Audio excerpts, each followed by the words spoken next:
বন্ধুরা, হুমা হোম লাইফে নতুন একটা দিনে নতুন একটা ব্লগে তোমাদেরকে স্বাগত জানিয়ে আজকের ব্লগটা আমি শুরু করছি।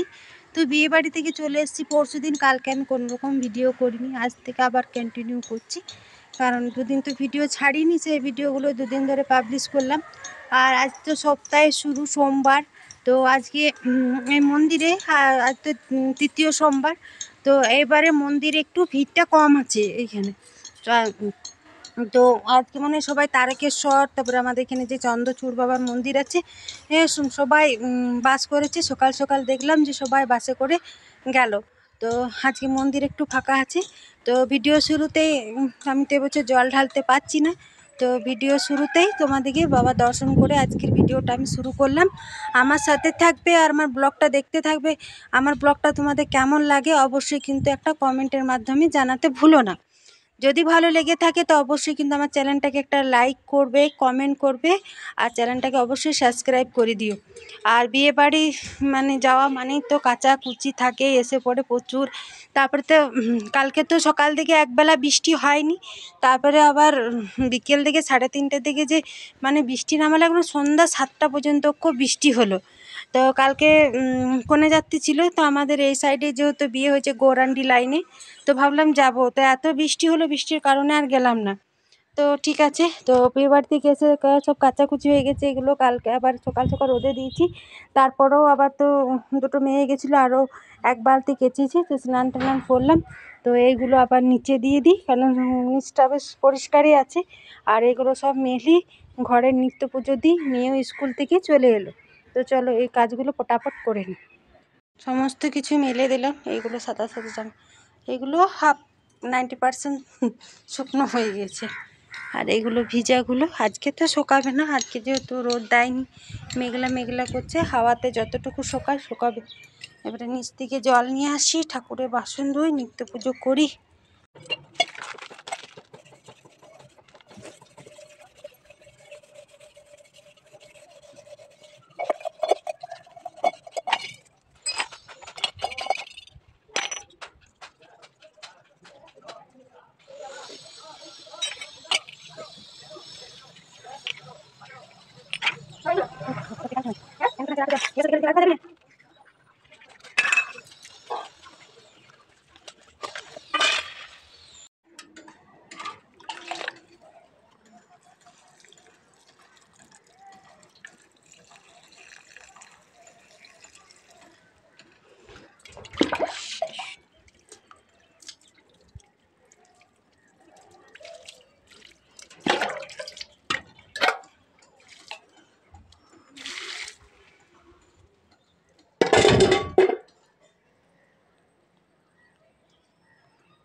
তো স্নান টান করে সে মেলা হয়ে গেল, ঠাকুরের বাসন ধুয়ে নিত্য পুজো দিলাম, তুলসী তলায় জল দিলাম।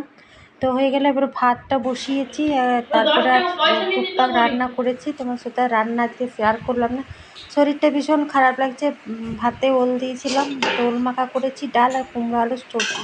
আর শরীরটা স্নান টান করে এসে সেরকম আর ভালো লাগছিল না, ওই জন্য আর ভিডিও করিনি। গ্যাস ট্যাস মুছে দিয়েছি, কড়াই টড়াই ধোয়া কমপ্লিট হয়ে গেছে।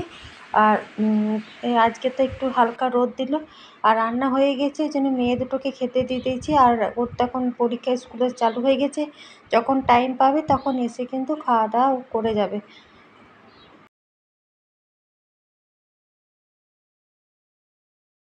তারপরে দেখো ঝমঝমিয়ে কিন্তু বৃষ্টি চলে এলো।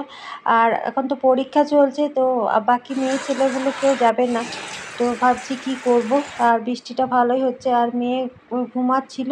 তো কিছুটা আলনা গুছালাম, জামা কাপড় যেগুলো আলমারিতে রাখা সেগুলো রাখবো, যেগুলো আলনাতে রাখা সেগুলো রাখবো। তারপরে ঘর দুয়ার, মেয়ে তারপর বৃষ্টিটা ছাড়ালো, ওর বান্ধবীর বাবা দিয়ে এলো, ওর বাবা নিয়ে আসবে।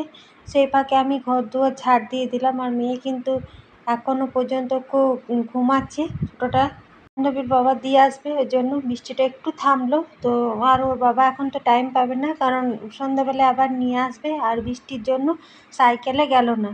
তো মেয়ে যাওয়ার পর টুকটাক যা কাজ ছিল সমস্ত কিছু করলাম। তো সন্ধ্যা লেগে গেছে, তাও দেখছি ছোটো মেয়েটা ঘুমাচ্ছে, আর অনেকক্ষণ ঘুমাচ্ছে।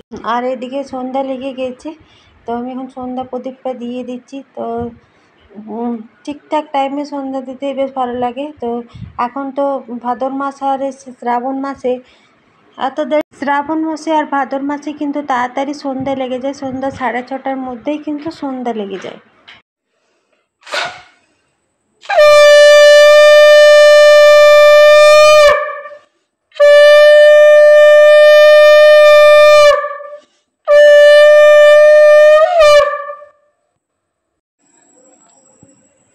তো সন্ধ্যা দিতে দেখি ছোটো মেয়ে ঘুম থেকে উঠে গেল। তো ঘুম থেকে উঠলো, আর খেলতে পেলো না, ও ঘুমাচ্ছিল। বড় মেয়ে টিউশনে গিয়েছে, তো আমি এসে আবার খাবে ওই জন্য এখানে ছোলা আলু সেদ্ধ করে রাখলাম, আর একটু পেঁয়াজ আর আদা লঙ্কা থেতো করে রেখেছি। আর এখানে আমি রুটি করছি, কারণ বড় মেয়ে সেই দুপুরে ভাত খেয়েছে আর টিউশনে যাওয়ার সময় কিছু খেয়ে যায় না। তো ওই জন্য আমি ভাবছি চটপট করে রুটিগুলো করে নিই। 7:30 পৌনে 8টার দিকে চলেই আসে, ওই জন্য রুটিগুলো করে নিচ্ছি। আর মেয়ে তো এইমাত্র ঘুমায় উঠলো, এখন পড়তে বসবে না, একটু পরেই বসবে, এখন ঘুমের ঘোরটা হয়তো ভালো করে ছাড়েনি। আর এখন কদিন হ্যাঁ হ্যাঁ, তো ওই জন্য রুটিগুলো একটু তাড়াতাড়ি করা। তো রুটিগুলো করে নিচ্ছি। আর রাতে আমরা ভাত খেতে খুব একটা পছন্দ করি না, রাতে কিন্তু রুটিটাই বেশি ভালো খায় সবাই। তো ওই জন্য রুটিটা করে দিচ্ছি। আর মেয়ে যেহেতু এখানে আছে, তো আমি ক্যামেরাটা নামিয়েছি, বলছি দাও মা একটু আমি তোমার ক্যামেরাটা ধরে দিচ্ছি। তো ক্যামেরাটা কেউ যদি ধরে দেয় তো বেশ ভালো, এতে দেখানো হচ্ছে। তো আজকে কি মন হয়েছে, আজকে ক্যামেরাটা ধরে দিচ্ছি আর রুটিগুলো আমি করে নিচ্ছি। তো রাতে ছোলা আলু দিয়ে ঘুগনি করবো আর রুটি। আর কাল থেকে আবার বড় মেয়ের পরীক্ষা আছে, সেকেন্ড হাফে, হ্যাঁ, তো কাল থেকে আবার বড় মেয়ের সেকেন্ড হাফে পরীক্ষা আছে। আর তো কালকে আবার সকাল সকাল একটু, তো সকাল সকাল উঠি, কিন্তু কাজটা একটু তাড়াতাড়ি করতে হবে।